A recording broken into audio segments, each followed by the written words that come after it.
দেশের মুখ্যমন্ত্রী একটা রাষ্ট্রপতিকে সম্মান দিতে পারে না, সে আমাদের বাংলার ছোট বাচ্চা মেয়েদের কি সম্মান দিতে পারবে? আর বিশেষ যে নির্বাচন হবে, আমাদের দরকার পাল্টানো। যেভাবে অত্যাচার হচ্ছে নারীদের ওপর, এ সহ্য করার বাইরে। আপনার বাড়িতে হয়তো মেয়ে রয়েছে এবং পরবর্তীতে বর্তমানে দাঁড়িয়ে বাংলাতে মেয়েদের, বাচ্চা মেয়েদের কি ভবিষ্যৎ দেখছেন, কতটা সুরক্ষিত? ভবিষ্যৎ পুরো অন্ধকার। কেন কোনো কিছু করলে পরে টাকা দিয়ে মুখ বন্ধ করতে চায়, সেই হচ্ছে আমাদের বাংলার মুখ্যমন্ত্রী। যে মহিলা একটা দেশের মুখ্যমন্ত্রী একটা রাষ্ট্রপতিকে সম্মান দিতে পারে না, সে আমাদের বাংলার ছোট বাচ্চা মেয়েদের কি সম্মান দিতে পারবে? কলেজে গেলে স্কুলে গেলে বা তাদের কোনো নিরাপত্তা নেই। এই যে লক্ষ্মীর ভান্ডার দিচ্ছে, এই যে যুবসাথী দিচ্ছে, এদের চাকরি খেয়ে নিচ্ছে, ওদের বিকলাঙ্গ করে দিচ্ছে, তাদের কি থাকতে পারে বলুন? এই আমাদের চাইছি যে আমাদের বিজেপি সরকারকে আমাদের একান্তভাবে দরকার। আমরা চাই যে বিজেপি সরকার আসুক, তৃণমূল যেন বিসর্জন যায়। বিজেপি সরকার এলে কি বাচ্চা মেয়ে থেকে শুরু করে মহিলারা সকলে সুরক্ষিত হবে? তারা সেটাকে আমরা সুরক্ষা রাখতে চেষ্টা করব এবং হবে, সুরক্ষিত হবে, এটা আমরা চাইছি, সুরক্ষিত হবে। দিদি বলছি, বারে বারে রাজ্যে নিরাপত্তা নিয়ে একাধিক প্রশ্ন উঠেছে মহিলাদের। সেক্ষেত্রে দাঁড়িয়ে আপনারা বাচ্চা যে মেয়েরা রয়েছে তাদের কন্ডিশন নিয়ে, তাদের বিষয় নিয়ে কি ভাবছেন? তাদের জন্য আমরা চাই 26-এ যে নির্বাচন হবে, আমাদের দরকার পাল্টানো। যেভাবে অত্যাচার হচ্ছে নারীদের ওপর, এ সহ্য করার বাইরে। সাধারণ মানুষ যারা সংগঠন মানে কোনো পার্টিতে নেই, তারাও চাইছে বিজেপি সরকার আসুক, যাতে নারী সুরক্ষিত হয়।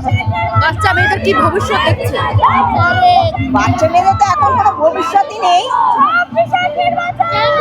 বাচ্চা মেয়েদের তো কোনো ভবিষ্যৎই নেই, রাস্তাঘাটে বেরোতে পারছে না, যেখানে সেখানে তুলে নিয়ে যাচ্ছে, অত্যাচার হচ্ছে। তাই সাধারণ মানুষ বা ভারতীয় জনতা পার্টির যে কার্যকর্তারা আছে, সবাই চাইছে যে পাল্টানো দরকার বিজেপি সরকার।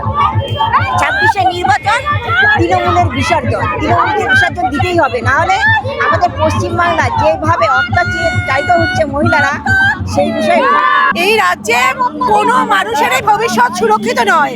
8 থেকে 80 কোনো মহিলাই এই রাজ্যে সুরক্ষিত নয়। আমাদের ছোট ছোট ফুটফুটে কন্যা সন্তান যখন বাড়ির থেকে বাইরে বেরিয়ে আজকে পড়াশোনা করতে যায়, আমাদের মায়েরা ততক্ষণ পর্যন্ত বাড়ি না আসা পর্যন্ত আমরা চিন্তায় ঘর আর বাইরে করতে থাকি। আমরা কেউই নিরাপদ নয়। আমি মা একজন, আমি যদি নিরাপদ না থাকি, আমি আমার কন্যা সন্তানের সুরক্ষা দেবো কিভাবে?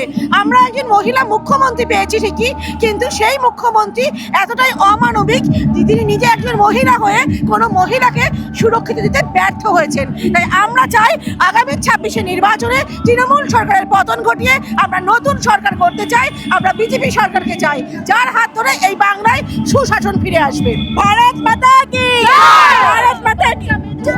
কি ভাবছেন, এই রাজ্যে কি অবস্থা? হ্যাঁ, আমরা 15 বছর ধরে দেখছি যে আমাদের পশ্চিমবঙ্গের যে অপশাসন চলছে, সেখানে আমরা মহিলা মুখ্যমন্ত্রী হিসাবে মমতা ব্যানার্জিকে পেয়েছিলাম। আমরা মহিলারাই তাকে এনেছিলাম সরকারে, যে আমাদের নারীদের নিরাপত্তা, নারী সুরক্ষা, নারী কর্মসংস্থান, মহিলাদের ভবিষ্যৎ নিয়ে ভাববে। কিন্তু সেখানে একজন মুখ্যমন্ত্রী আজকে তিনি ব্যর্থ হয়েছেন। আমাদের খুব লজ্জার যে পশ্চিমবঙ্গে মহিলা মুখ্যমন্ত্রী থাকা সত্ত্বেও আজকে পশ্চিমবঙ্গের মেয়েরাই সুরক্ষিত নয়। যেখানে তিনি লক্ষ্মীর ভান্ডার দিচ্ছেন, কিন্তু লক্ষ্মীদের সুরক্ষায় তিনি নিশ্চিত করতে পারেননি। তো এরকম অপদার্থ মুখ্যমন্ত্রী আমরা চাই না। তো আমরা যেখানে আগে জানতাম যে পশ্চিমবঙ্গ যেটা আগে ভাবে সেটা ভারতবর্ষ পরে গিয়ে ভাবে, that West Bengal things today, India will think tomorrow. তো সেটা আজকে ব্যর্থ হয়েছে মমতা ব্যানার্জির শাসনকালে। সেটা আমাদের সেই নামটা আজকে তলানিতে থেকে গেছে। তাই আমরা সেই সোনার পশ্চিমবঙ্গ করতে চাইছি। সেই জন্য আজকে আমাদের বিজেপি সরকার দরকার, অবশ্যই পশ্চিমবঙ্গের পরিবর্তন চাইছি আমরা। বাংলায় কাছে যাবো, আপনি হচ্ছে একটা বাচ্চা মেয়ের মা, সেই জায়গায় দাঁড়িয়ে বাচ্চা মেয়ের কি ভবিষ্যৎ দেখছেন বাংলায়? বাংলায় বাচ্চা মেয়েদের কোনো ভবিষ্যৎ নেই, কারণ এখানে 8 মাসের বাচ্চাও রেপ হয়, আবার 80 বছর মহিলাও রেপ হয়।